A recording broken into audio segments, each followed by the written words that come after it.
Magandang araw mga ka-farmilya. Ngayon naman, napakainit ng panahon, ituturo ko naman sa inyo kung paano ko ginagawa yung aking dripping system. So tara, simulan na natin.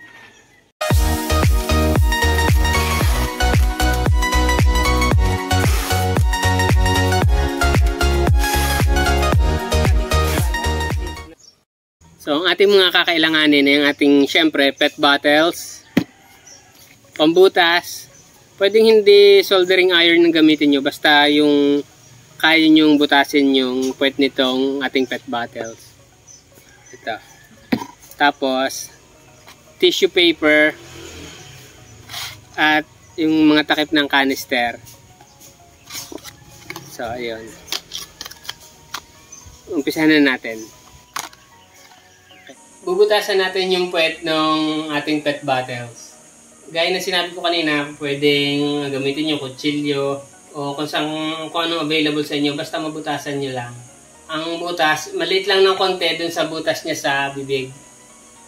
Yun, maliit lang ng konti dito. Siguro yung kasya yung Jolen.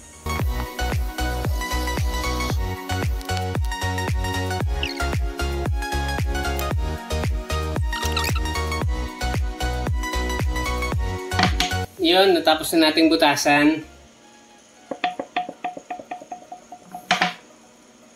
Tapos, bubutasan muna natin yung iba.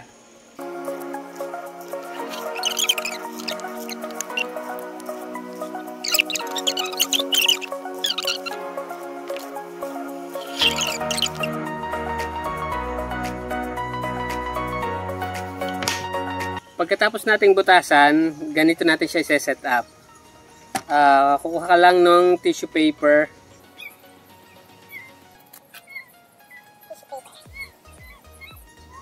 Tapos bibilugin mo lang yung tissue.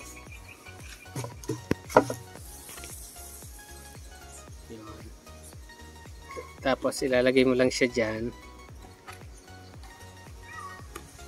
Tapos ipapatong mo lang to. Tapos pwede mo na siyang tubigan. Papakita ko sa inyo kung paano. Lakas ng hangin. Lalagyan lang natin ng tubig.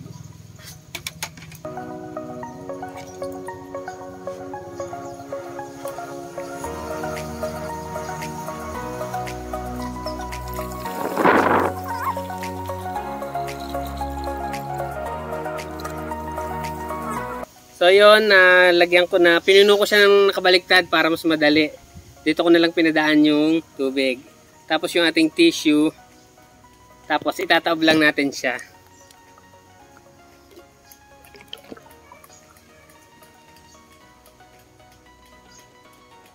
Yan lang siya. Madumi yung tubig kong gamit kasi ito yung may nutrient solution na ginagamit kong pang lettuce. Yan o, automatic siya. Hindi siya maglilik dito. Hindi siya maglilik ng bigla-bigla kasi may takip siya sa taas. Unless tanggalin mo yung takip sa taas, saka lang siya dire-diretsong tutulo. Pero hanggang may takip siya sa taas, ang lalabas lang na tubig, yun lang masisip-sip ng ating tissue. So tuloy-tuloy yan. Tatagal to, yung 1.5 cook natin, tatagal siya ng 2 araw. O mahigit pa. Yun, mapapanatili niyang basa yung lupa. Kailangan to ng mga tanim natin, mga kamatis, lalo ng kamatis, tapos mga pechay, mustasa natin. Basta sa lahat ng ating mga tanim kapaki-pakinabang to.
Pwedeng kahit anong patungan ang gawin ninyo. Ito lang kasi yung available ko, itong aking mga paso na maliliit. Tinaob ko lang. Pwedeng bato, basta anything na pwede nyo ipatong na stable yung ating bote. Pwede yon.